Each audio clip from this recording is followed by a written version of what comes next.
The duels have begun. But we're not going to show any duels that don't involve main characters because they practically don't exist. Yeah, there are tournament level players here. We're likely not going to see any of those tournament level players because see above sin. He needs a reality check. Just like our heads need a sweat check, or at least Tristan's because he doesn't seem to be capable of sweating. Lucky him. 2.5 minutes of a beach flashback. Probably would have been better off to put that in episode 3 where there wasn't any duels because of the travel to Duelist Kingdom. Also, Joey and Serenity are just young children in their elementary school days in the scene. I'm guessing they must have snuck out of the house and got on the bus incognito to hang out at the beach all day long. Maybe that's why their parents divorced, because one didn't mind if their children went out in public by themselves with no adult supervision where any bad thing can happen at any moment. And so cold! Joey comments on the water being so cold well before the ocean ever touched him. Cute moment, but he should have said that after he got splashed. Considering their age, I find it hard to believe that Joey and Serenity spent all day simply building sandcastles on the beach. Kids would immediately be going swimming upon arrival. Or at least I did. Yeah, I promise. Unkeepable promises. Duel Monster Stadiums! We can't see who's dueling or what's going on in the duels because these are just background extras doing the mannequin challenge. You lose, you give up your only star chip! Joey must have somehow slipped on something without moving, or I simply send this for the usual over-the-top anime overreactions. I might be up for a duel myself. Take her. It's hard to tell if Yugi is blushing from Mai touching his hand or if he's freaked out that Teia's face suddenly looks like that. Is she secretly evil? I think she's secretly evil. Do you have to be so insulting? This time she was being truthful. Yep, I think Teia is secretly evil. Doesn't even stand up for Joey when Mai insults him. Truthful or not, friends stand up for one another. Hell, she's the one with the constant friendship speeches. Hypocrite alert. Granted, I wish I'd had a chance to practice more before getting Probably should not be saying all of this out loud for Mai to hear, because now you're making even Yugi regret ever bringing you along on the journey. Why is it you duel? Designer clothes, travel perks, Mai, Joey asked you that question. Why are you looking over here at me? I didn't say shit. Hey, I made my first move! Celebration for making a move. Sure, exciting for any rookie, but when you're playing against someone in a major tournament, you keep it quiet so no one can see that you don't really know much of what you're doing.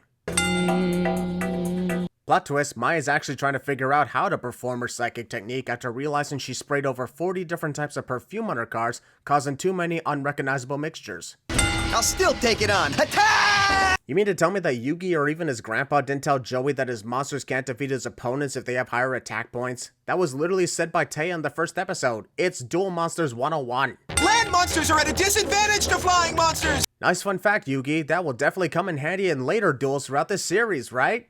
Wrong. We see so many land monsters defeat flying monsters despite the supposed disadvantage. Also, no, the disadvantage Joey has here is the Harpy Lady has more attack points, not because she's a flying monster. My little card trick has made this kid forget everything he ever knew. Forget your card trick. Normally when the background looks like that in anime, it's moving fast. Mai somehow psyched me out into seeing the background looking solid. This lady head to head. Okay, if the Harpy Lady has the flying advantage over Joey's land monsters, then fine. But I call bullshit on Joey losing life points here because both monsters had equal attack strength. Unless the score forgot to show that Harpy Lady gained another 390 attack points, this shouldn't be possible. Running scared, huh? Where'd the Harpy Lady card go? According to Mai's dueling board, she doesn't even have a single monster on the field, and monsters can only be face down in defense mode, so that face down card sure as hell isn't the Harpy Lady. Well, let me show you my surprise. The real surprise is Mai put the Cyber Shield magic card on the monster section of her dueling board, which is technically an illegal move, so disqualification. So it turns out the Harpy Lady did not gain extra attack points when attacking Joey's monster earlier. Once again, how the hell did he lose 390 life points for that prior attack?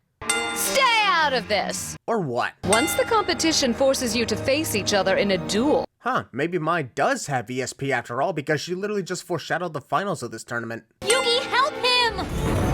Helping Joey stay concentrated in the duel apparently requires the Pharaoh to make an appearance and do it for Yugi. Can Yugi do anything except rely on the Pharaoh? Believe me, I know. When you get that look in your eye. Which one, his two normal eyes or the shining gold eye that suddenly appeared on his forehead out of nowhere that I know you can see? I'm sending you this video just so you don't forget your little sister's face. I know we're definitely not going to forget Serenity's face considering we see this recap at least once or twice every episode. What's that strange smell? Joey can smell the perfume on Mai's cards from a far distance outside, yet Rex couldn't smell the perfume when he was literally in front of her the other night in an enclosed room. How could you see through my aroma strategy? It's just impossible. Not as impossible as figuring out which card is which based on the spell due to 40 plus different scents all over the place. So when I devastate you, it would do more damage to your life points. Technically, Mai wouldn't do any sort of damage if she destroyed Baby Dragon due to the dragon being in defense mode, so that taunt didn't really work out, just like her perfume strategy. Gramps taught me about the way to use a magic card. The Time Wizard is a monster card, so what's his questioning about how to use a magic card when there is none in this situation? Do I have it in my hand?